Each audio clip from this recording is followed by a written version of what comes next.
오늘 하나님께서 우리에게 주신 말씀은 갈라디아서 6장 1절에서 5절까지 말씀입니다. 신약성경 갈라디아서 6장 1절에서 5절까지 말씀입니다. 우리 함께 하나님의 말씀 받들어 읽습니다. 형제들아, 사람이 만일 무슨 범죄한 일이 드러나거든 신령한 너희는 온유한 심령으로 그러한 자를 바로잡고 너 자신을 살펴보아 너도 시험을 받을까 두려워하라. 너희가 짐을 서로 지라. 그리하여 그리스도의 법을 성취하라. 만일 누가 아무것도 되지 못하고 된 줄로 생각하면 스스로 속임이라. 각각 자기의 일을 살피라. 그리하면 자랑할 것이 자기에게는 있어도 남에게는 있지 아니하리니 각각 자기의 짐을 질 것이라. 아멘. 샬롬. 긴 추석 명절 잘 보내고 계시죠? 오랜만에 친구분 또 가족분들을 만나면서 회복과 또 행복한 시간 보내시리라 믿습니다. 믿는 자들에게 있어서 사람을 만난다는 것, 또 어떤 모임에 속한다는 것은 결코 우연이 되는 것은 없습니다. 모두 하나님의 섭리와 계획 가운데 있습니다. 특별히 하나님께서는 부르신 그곳에서 우리가 그리스도인답게 살 것을 원하십니다. 오늘 보면은 특별히 우리에게 이렇게 살 것을 요청하십니다. 갈라디아서 6장 2절 말씀 함께 읽습니다. 너희가 짐을 서로 지라. 그리하여 그리스도의 법을 성취하라. 아멘. 그리스도의 법을 성취하라. 오늘 말씀의 제목이기도 합니다. 그렇다면 그리스도의 법을 성취하는 것은 어떻게 사는 것을 의미할까요?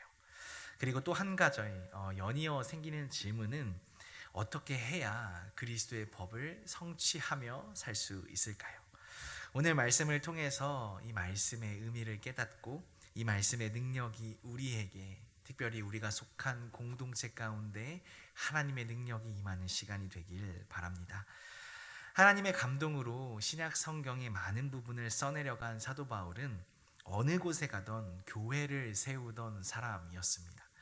그는 말씀이 없는 곳에 하나님의 말씀의 씨앗을 뿌렸습니다. 그러자 믿음이 생겼고 하나님을 믿는 사람들이 모이기 시작했습니다. 각 지역에 사도 바울이 세운 교회가 그렇게 하나씩 세워져 갑니다. 그런데 세워진 교회 가운데 여전히 그 교회를 구성하고 있는 사람들은 연약하고 부족했습니다. 어떤 지역에는 이단들이 들어오기도 합니다. 그러다 보니 여러 가지 생각지 못한 문제가 생깁니다. 특히 이 갈라디아 지역의 교회에는 예수님을 믿는 것으로 완성되는 구원이 아니라 이 구원을, 이 믿음을, 이 복음을 헷갈리게 하는 다른 복음이 들어옵니다. 갈라디아서 1장 6절에 이렇게 표현합니다. 그리스도의 은혜로 너희를 부르신 이를 이같이 속히 떠나 다른 복음을 따르는 것을 내가 이상히 여기노라. 아멘. 여기서 말하는 다른 복음은 율법을 이야기합니다. 예수님의 완벽한 구원 사역에 인간의 의로움을 섞으려는 시도가 시작된 것이죠. 분명히 인간은 율법을 온전히 지킬 수 없음에도 불구하고 복음으로부터 이 율법으로부터의 자유를 얻었음에도 불구하고 다시 다른 복음을 따르는 사람들이 많아지는 것을 보게 됩니다. 사도 바울은 이 갈라디아 교회의 문제를 해결하기 위해 다시 한번 진짜 복음을 이야기합니다. 우리 함께 힘차게 갈라디아서 2장 16절 말씀 받들어 읽습니다.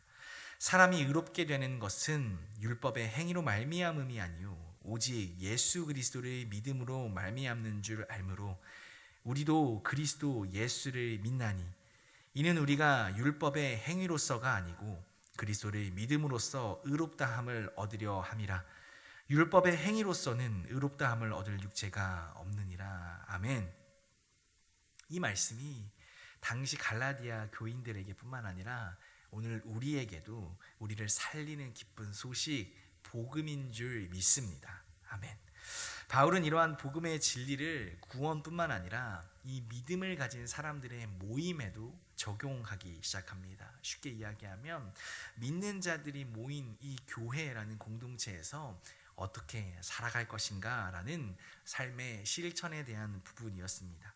그러면서 기록한 것이 오늘의 본문 2절 말씀입니다. 너희가 짐을 서로 지라 그리하여 그리스도의 법을 성취하라. 오늘 말씀은 그리스도의 법을 성취하기 위해서 무엇을 하라고 기록하고 있나요? 맞습니다.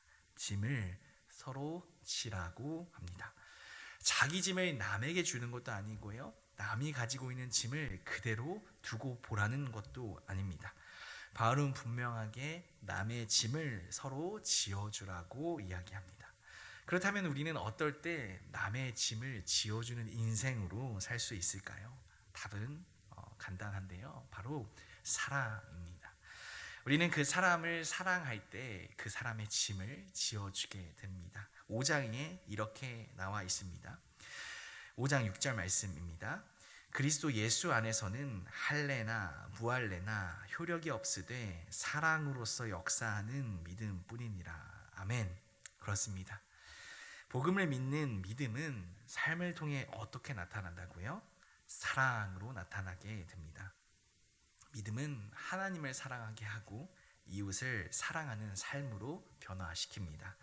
왜냐하면 사랑받은 자는 반드시 사랑받는 자처럼 행동하게 되기 때문입니다. 사랑받는 자답게 살아가게 되기 때문이죠. 예수님이 그러한 모범을 우리에게 보여주셨습니다. 마태복음 3장 17절 말씀입니다. 하늘로부터 소리가 있어 말씀하시되 이는 내 사랑하는 아들이요 내 기뻐하는 자라 하시니라. 아멘.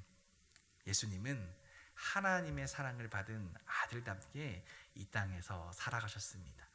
죄 많은 인간을 사랑해 주셨습니다. 연약한 우리를 사랑해 주셨습니다.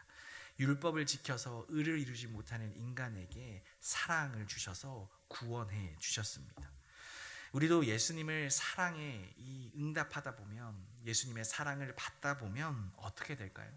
예수님처럼 사랑을 나누어 주는 삶을 살게 됩니다. 그런데 이 믿음, 이 복음을 가지고 살아가다 보면 우리 안에 있는 이 내면의 문제들을 발견하게 됩니다. 이 그리스도의 법을 성취하는 데 있어서, 사랑을 성취하는 데 있어서 방해되는 두 가지 부분들이 있습니다.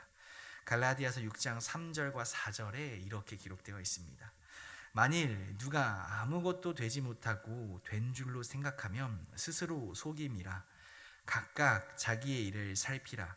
그리하면 자랑할 것이 자기에게는 있어도 남에게는 있지 아니하리니. 아멘. 바울은 이렇게 이야기합니다. 인간의 마음속에 이 그리스도의 법을 복종하게 못하는, 다시 말하면 사랑하지 못하게 만드는 두 가지가 있는데, 그게 바로 3절에 나오는 교만과 4절에 나오는 자기 자랑이라고 기록합니다. 우리는 이 교만과 자기 자랑의 문제를 극복해야 합니다. 이것을 해결해야 그리스도의 법을 성취하는, 사랑을 나누어주는, 서로의 짐을 지어주는 사랑하는 사람으로 살아갈 수 있습니다. 그렇다면 어떻게 이 교만과 자기 자랑의 문제를 해결할 수 있을까요? 율법으로, 아니면 우리가 노력으로 이룰 수 있을까요? 갈라디아서는 분명하게 우리에게 이렇게 말하고 있습니다. 5장 25절입니다. 함께 읽을게요. 만일 우리가 성령으로 살면 또한 성령으로 행할지니. 아멘. 성령만이 우리가 사랑을 행할 수 있는 자들로 우리를 변화시키십니다. 성령의 인도하심을 받는 그리스도인들은 온유한 심령으로 남을 바라볼 수 있습니다.